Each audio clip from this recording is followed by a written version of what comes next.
গেল কয়েক মাস ধরেই দালাল চক্রের প্রতারণায় রাশিয়া ইউক্রেন যুদ্ধে জড়িয়ে পড়েছে বহু বাংলাদেশি, যাদের অনেকেই দেশে ফিরতে চাইছেন দূতাবাসের সাহায্য।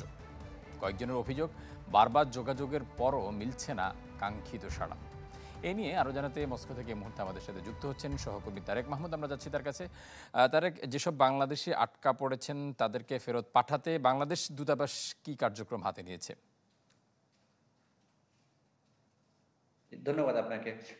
আমরা ঠিক অনেকদিন থেকে এই বিষয়টা নিয়ে কাজ করছিলাম যে মস্কোর যে ইউক্রেনের সাথে যে যুদ্ধ চলছে রাশিয়ার, সেখানে অনেক বাংলাদেশী তারা এখানে এসে যুদ্ধে যোগ দিয়েছেন। কেউ স্বেচ্ছায়, কেউ দালাল চক্রের প্রতারণায় পড়ে। কিন্তু এ কোনো অফিসিয়াল চ্যানেলে কিন্তু তারা এখানে আসেননি। যার কারণে এখান থেকে তারা যখন ওখানে যুদ্ধে যোগ দিচ্ছেন, তাদের সাথে এর কিছুদিন পরই তাদের পরিবারের সাথে যোগাযোগ বিচ্ছিন্ন হয়ে যাচ্ছে।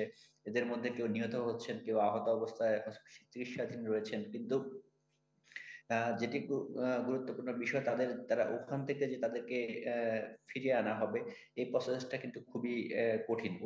তাদের স্বেচ্ছায় ওখান থেকে ফিরে আসার কোনো সুযোগ নেই এখন পর্যন্ত। কারণ রাশিয়ার যে পক্ষ থেকে এই বিষয়গুলো নিয়ে কখনো স্পষ্ট বিবৃতি বা কোনো কিছু তথ্য আমরা কখনোই পাওয়া যায়নি।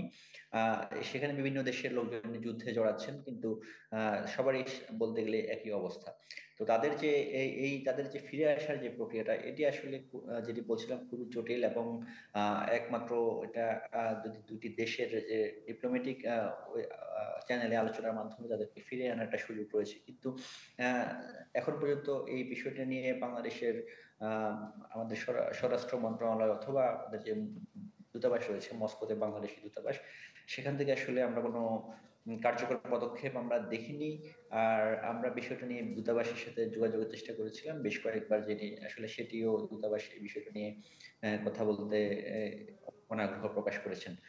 আমরা অনেক কোনো তথ্য দূতাবাস থেকেও পাইনি। তো তো যার কারণে আসলে এখন পর্যন্ত ওখান থেকে কেউ ফিরে আসতে পারেনি, বা তাদের ফিরে আসার কোনো সুযোগও এখন পর্যন্ত দেখা যাচ্ছে না। তারেক, আপনাকে অসংখ্য ধন্যবাদ।